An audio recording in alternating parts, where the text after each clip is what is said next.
Mayonak sa iyog istorya. Bilang sayo nga magturutdo, karay ko igpaangbit sa iyo ang akon obserbasyon san kadarako nga kaibhan san mga estudyante niyan ngan mga estudyante sadto.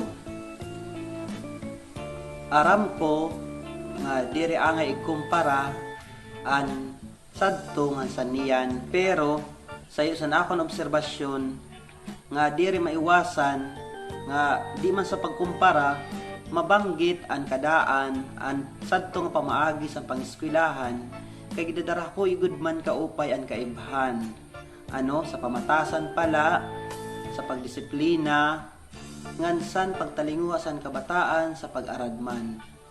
Pamatasan sadto nga panahon ang kabataan respetado san kamaistrahan, respetado san igkasi kaklase nira. Mayon masadto mga pilyo pero pipera dito la diri gud damo kaupay. Sadto pag nadatungan ma'am, nadatungan sir, natapuan kabataan, gindadaraan gamit san ma'am, gindadaraan gamit san sir. Kami sadto pag may nalabay nga magturutdo, natuko kami paglakaw, napiliw kami, naligid kami. Amo palalahuson an ma'am, amo palalahuson an sir. Yan pagdadangat sa amon yungod, nanuhulamat, nanhalumatag, good kami siton. Maupay nga aga, maupay nga kulop, maupay nga adaw ma'am, maupay nga adaw sir. Diri good kami siton, nahimo nga diri man halumatag. Sa sulod sa eskwelahan, sa klase, ang kabataan sa tumamingaw, diri kami sa to nagreringa. Bisan pagtutong san mata sa magturutdo, diri na mo itong ginihimo, kay naaalo kami kaupay. Hataas kaupay ang amo sa tupag, sa ludar, ang amo sa pagkulaw sa mga magturutdo, sa namon mga magturutdo, maestro nga sa maestra. Sabahin sa disiplina, darako ang kaibhan sa pagdisiplina niya sa eskwelahan ng sadto nga panahon ang kabataan disiplinado, bawal lumingi, bawal magringa, bawal maglata, sin darako ang tingog, gintutuyangan la paglata kung mag-answer sa mga pakiana, sa leksyon, bawal sadto ang magkaturdiayo la ang ringa sa kabataan, niyan man ang kabataan nga ngarahibot la, daramo lang pasabon.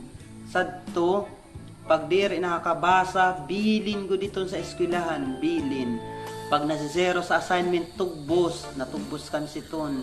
Pero diri man tugbos nga maghapunay, papatugbos kami siton. Pag sobra nga ringasan kabataan, ginpapa-squat.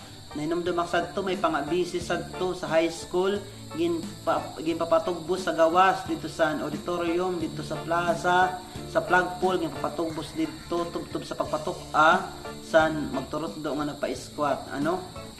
Sadto squat sugad, ginbubutangan pasen libro sa kuan sa mga bawbos sa kamot. Iton. Hindi ka sa performance darako ang kaibhan. Kay sadto nga panahon pag ma-zero ka, matugbos ka, ma-squat ka. Pag di ka maka-answer sa recitation, matugbos ka, papatukan ka. Pag di ka makabasa, bilin ka. Bilin ka sa classroom. Ikaw ang pababasahon, pag pinabasahon ka sa magturutdo, ngaon sa katanglay sa kaniya, tubtub man liwat ngayon sa niimo hibaro. Sa to hands-on ang kabataan magdalos, mag-garden, hands-on kay talaga sa to naglalawas ang kabataan, ang mga estudyante ito yung mga butang. Pero tungod sa dagway san panahon, iba na niyan ang panahon nag-istrikto ang gobyerno san pagdara san kabataan, san pagdara san kamaistrahan, ngan kung ako ang pakikanhan niyan paborabli san kabataan ang nga tanan nga mga rekustiko sa eskwelahan. Ngani bisan pagturisok bawal, diri pwede turisokon ang bata, di pwede pag-isgan. Asay pa pasulaan, bawal na siya kaupay.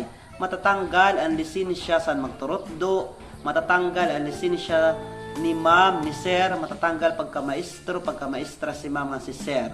Sanglit man ang ginhimo man sa kamaestrahan, bisan na ranano nga malasakit, diri nalakanda nala gin iiluban ang kabataan. Kay pananglitan, pabasahon, ngan diri makabasa, ang bata, diri mo pwede periton. Kay ano? Di mo pwede periton. Kay pananglitan, ipapabilin mo, pwede ka kantusan kag anak, pwede ka isgan. Pananglitan ang kabataan, imo tagan sin punishment, imo patugbuson para malakon ta magmaan, di rin ito niyan pwede. Ano?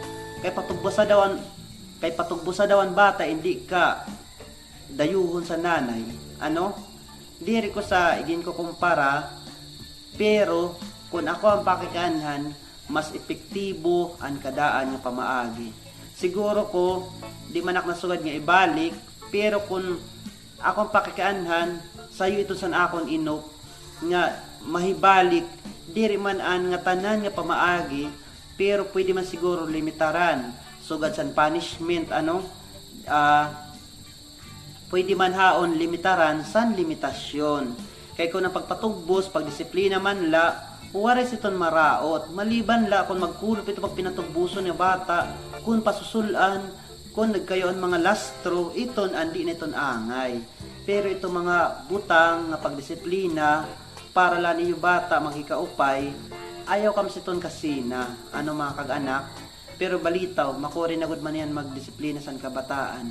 Kay ang gobyerno natikod san kabataan, ang protection house san kabataan, ngan kung ako pakikianhan sa akong pag-intindi, haros waray na proteksyon ang magturot do. Ano? Sanglit na ano daw lasini, kay makuri talaga ang kamutangan. Ano?